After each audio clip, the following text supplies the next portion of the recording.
당신은 이미 충분합니다. 안젤름 그린즈음 출판 세멘 파커스.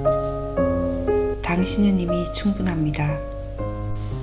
우리는 국가나 사회, 직장에 대해서만 욕심을 부리는 것이 아닙니다. 종종 자신에 대해서도 욕심을 부리지요.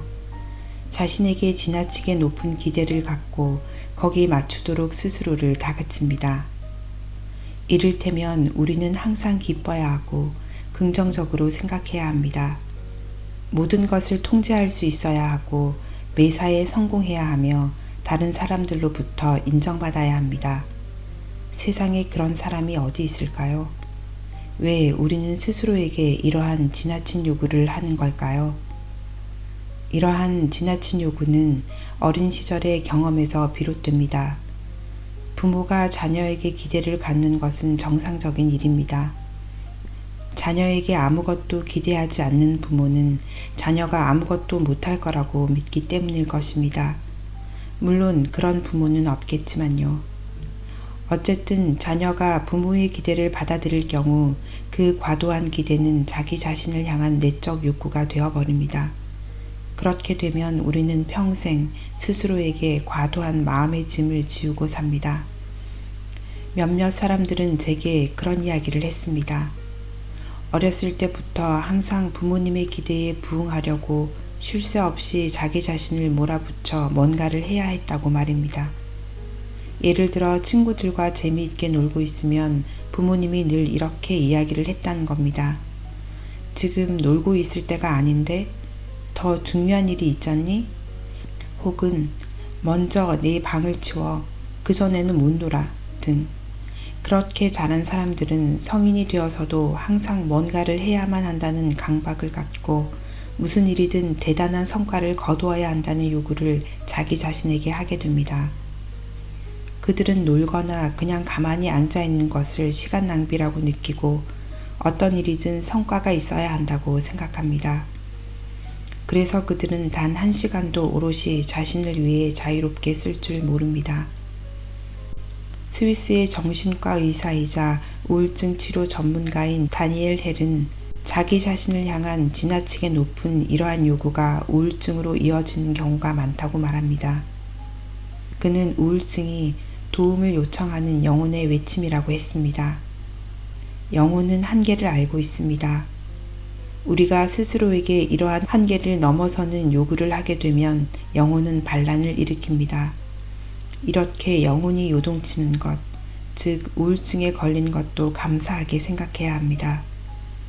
이러한 경우 우울증은 자신을 향한 지나친 요구와 작별해야 한다는 경고 등 기능을 합니다. 우리는 언제나 완벽할 수도 없고 성공할 수도 없습니다. 항상 용감할 수도 없고 어디에서나 잘 적응할 수도 없으며 매 순간 침착할 수도 없습니다. 우리는 그저 있는 그대로의 모습으로 있어도 됩니다. 온전한 자기 모습을 허락한다면 삶에도 만족하게 될 것입니다.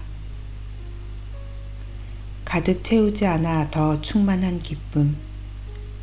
세계사의 몇몇 시대에서 찾아볼 수 있는 소박한 삶은 주로 폐쇄적인 공동체 문화에서 나타났습니다.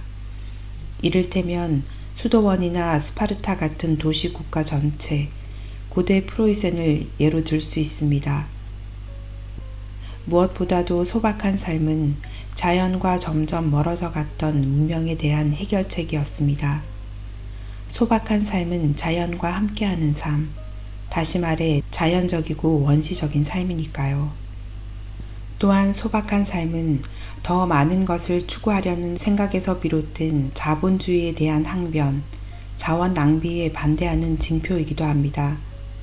소박한 삶에 대한 동경은 점점 더 복잡해지는 삶에서 그러나 삶이 짓누르는 과도한 부담감에서 벗어나고자 하는 의지에서 생겨나는 경우가 많습니다. 완전한 정보 세상에서 살게 된 우리는 언제나 모든 것을 알고 있어야 한다는 쳇바퀴에서 벗어나기를 원합니다.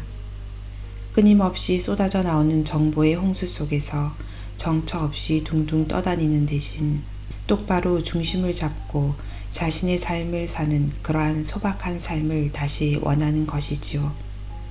가끔은 소박한 삶을 향한 이러한 동경이 매우 낭만적이기도 합니다. 그리고 소박한 삶에 대한 동경은 부유층의 전형적인 특징입니다. 정말로 빈곤하게 사는 사람은 소박함을 예찬할 리 없으니 말입니다.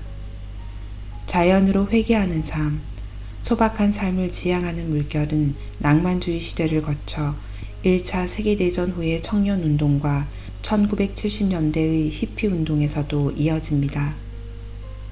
확실히 인간은 소박한 삶과 적은 것에 만족하는 삶을 동경하는 것이 분명합니다. 오늘날에도 새로운 방식으로 내면의 만족을 얻기 위해 많은 것을 포기하고 의도적으로 소박하게 살아가는 이른바 다운시프트족들이 있습니다. 이러한 삶의 방식이 어느 범위까지 낭만적인지 혹은 정말로 어느 정도로 내면의 만족으로 이어지는지는 자세하게 살펴보아야 합니다. 가끔 이러한 사람들은 오늘날 어쩔 수 없이 소박하게 살아야 하는 수많은 빈곤층 사람들과 같은 삶을 사는 것이 아니라 사회의 혜택을 풍족하게 받으면서 살아가고 있습니다. 미국의 자연주의 사상가이자 작가인 헨리 데이비드 소로는 다운시프트의 삶을 실현한 유명한 인물입니다. 그는 1845년 매사추세츠의 숲속에 오두막집을 짓고 그곳에서 소박하게 자급자족하는 삶을 살았습니다.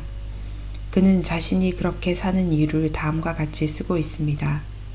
내가 숲속으로 들어온 이유는 깊은 생각을 하면서 살고 싶다는 바람, 본질적인 삶, 참다운 삶에 다가가고 싶은 바람, 이러한 삶을 통해 죽음에 관해 내가 경험하지 못한 것을 배울 수 있지 않을까 하는 바람이 있었기 때문이다.